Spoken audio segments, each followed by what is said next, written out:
Ever since I first played Arkham Asylum many moons ago, I'd always be sure to look through the character bios, and I always found the artwork and art style for each character to be so vibrant and comic book-esque, with these super exaggerated takes on the beloved Rose Gallery of the Batman. And while Arkham Asylum didn't have a dedicated section in the menus for concept art, Arkham City, Origins, and Night did. And while I always loved the snowy and sort of desolate nature of Arkham City and Origins, I think Arkham Knight is definitely my favorite when it comes to the grand nature of its concept art. So, with that being said, let's take a deep dive into the concept art for Batman Arkham Knight.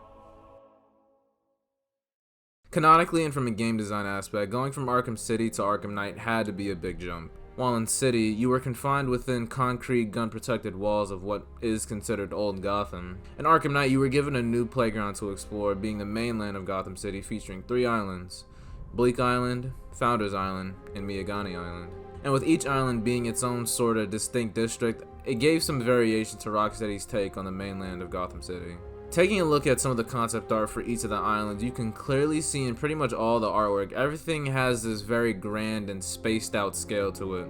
Buildings and skyscrapers dwarfing the size of regular people, it really seemed like Rocksteady's vision of the city seemed much bigger and more imposing than what we actually got. And now I know it most likely seemed like this because in its nature, concept art is just supposed to convey the overall vision of what the team of artists are trying to achieve, and it'll often seem a lot more grand because as an artist, thankfully you don't have to think about, the logistics of actually playing a game that mirrors what you come up with, because obviously if Arkham Knight looked like this, it would have required a lot more computing power to run on just the 8th generation consoles. And touching a little bit more on the scale of everything in Arkham Knight, I think it's one thing that they definitely could have improved upon, but when you realize Arkham Knight and DC Universe Online were built upon the same engine, Unreal Engine 3, then you quickly realize that Rocksteady had to have been pushing the boundaries of what that game engine was capable of. And take note to how I said the capability of the game engine and not the capability of the consoles, because as you can see, there were some very graphically stunning games that came out on the 8th generation consoles, and honestly,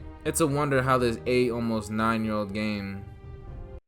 Wow, it's really been that long. Yeah, this almost 9-year-old game is still getting compared to games of today. And speaking about similar games of today, in WB Montreal's Gotham Knights, you can see a very similar overall look to the city compared to Arkham Knight, but I think one department where the game excelled at, above the land full of drawbacks, is the scale of the buildings relative to the size of the player and other NPCs. In Gotham Knights, it really feels like you're in a city that's much bigger than what the average citizen realizes, and the same way in cities like New York or Los Angeles or Toronto have a much grander aspect to them than what you would think by just walking on the streets. But getting back into the concept art for Arkham Knight, taking a look at Gotham Skyline, Standing Sentinel, and my personal favorites from Arkham Knight, Lone Protector and Surveying His Domain, it really shows how extremely dense they wanted to make the city, mirroring real life cities where buildings are stacked right next to each other with smaller buildings being layered in between them. Overall, I think just adding more buildings, whether they had a purpose like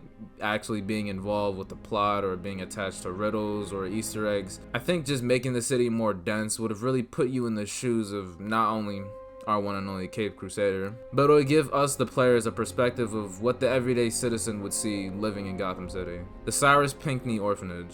Simply just looking at the architecture of things, you can see that the exterior of the building looks pretty similar to what we have in game. But if you notice, at the top left of the artwork, it shows some variation in the color of the sky with hints of dark blue from the night and light blue and orange from the sunrise. I think it would have been a very cool idea to see a more dynamic skybox in game. Obviously in all the Arkham games they take place all in one night, so to have a day and night cycle wouldn't really fit. But I think for Arkham Knight, to have a progressive skybox would have been really cool. Like, for example, when you start the game, everything is just as dark as it needs to be, with the moon illuminating the entire city. But the more missions you complete, the closer you get to the time of day seen in the concept art and when you enter the movie studios as Gordon, being on just the cusp of sunrise. A little side note, I always love how in games they always make the moon like super fucking big with all this detail, and it really makes me wish the moon was actually that big and bright in real life. But moving on. Penitence Bridge. Other than everything being more densely packed, there's not too much to say about this specific piece of artwork, but I just think it's really interesting because it really reminds me how they laid out Gotham City in Batman Begins when Batman is flying over the fear toxin infested city. And you know, it's almost like this game was using that as inspiration or something. Anyway, Founders Island from the view of Miyagani. I think it's interesting how they have what seems to be an advertisement for the movie poster The Terror, a movie poster that's been featured in I believe every single Arkham game, being an Easter egg to the character Clayface. I also think having the blimps in the game would have been a cool visual addition and almost a nod to the opening intro for Batman the Animated Series. And it would have been really cool if they could have implemented a more complex highway system for the Batmobile to drive through, but with Rocksteady making the decision to have the entire city evacuated, I'm sure, while making the city look great and feel more realistic, it would have probably provided some unneeded clutter to the roads the Batmobile would travel on. Gridlock. While it would have been really cool to have a section like this on the map, logistically, I'm sure it wouldn't have made complete sense to have all these cars just in the middle of the street when the player wants to just drive the Batmobiles through those same streets. But moving aside from comparing concept art from the city to the real game, here's a look at concept art from one of the main moments in the beginning of the game at Ace Chemicals. Confrontation. I think it's interesting how they implemented elements from the room featured in the combat map Feline Frenzy, with the grate over whatever glowing element is underneath it. And I'm not sure if this is supposed to be a different take on the first confrontation with the Arkham Knight, or something along the lines of the scene where Batman first encounters Poison Ivy. I'm not really sure, but if you have any ideas on what part in the game is specifically depicting, just leave that in the comments down below because I'm probably just as curious as you all. Bank heist at the Bank of Gotham. What it seems like to me is possibly a different take on the two-faced bandit side missions, where instead of Batman having to silently take out all the armed guards, in this he almost has to make a full-on assault on Two-Face and his men in what seems to be more of a typical bank heist. While I think the pace and action of this concept would have been a very interesting thing to experience apart from the normal stealth encounters, I'm not exactly sure how actual gameplay would have worked right here, but regardless, I think what we received in game from a gameplay perspective was pretty damn fun. How in the first phase of the encounter your attacks would be silenced by the alarm, but obviously in the second half when Batman takes out enough guards, they switch focus from stealing money to taking down the Bat. Observation deck.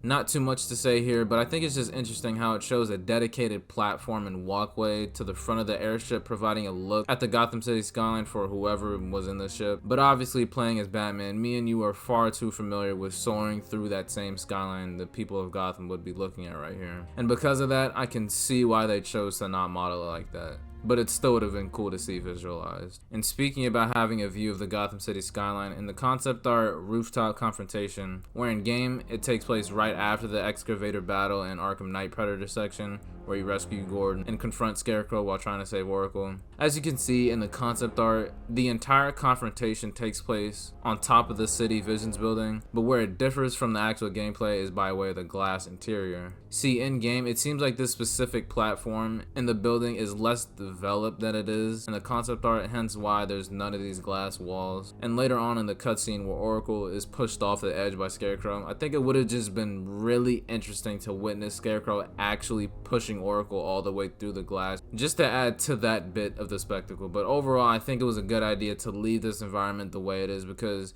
you have a pretty unobstructed view of the city from this point. And depending on what side missions you've completed, you can actually see some of the Arkham Knight's watchtowers still being active and the Serpent drones flying around. And I believe you can actually see the iceberg Mr. Freeze's ship crashes into further in the background, just furthering why I think this scene looks pretty good exactly the way it is. As far as the rest of the concept art in the game, a lot of it resembles pretty closely to what we actually received, but I did recently just find out that there's more concept art in the game that isn't in the game, and it can't really be found on the internet, but it can be found in the book The Art of Rocksteady's Batman, and I would love to buy it, but with a lot more obscure physical media, this shit ain't cheap, but I'm sure I'll get it one day.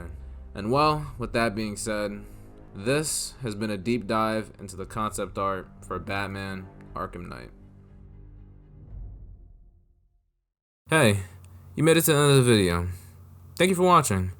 Just a little quick PSA for those that don't know. This is actually my second channel where I'll be posting, for real, whatever good ideas that come to mind, and I'll let you in on a little secret. This video was actually made in late 2023 when I was still posting Batman videos on my other channel.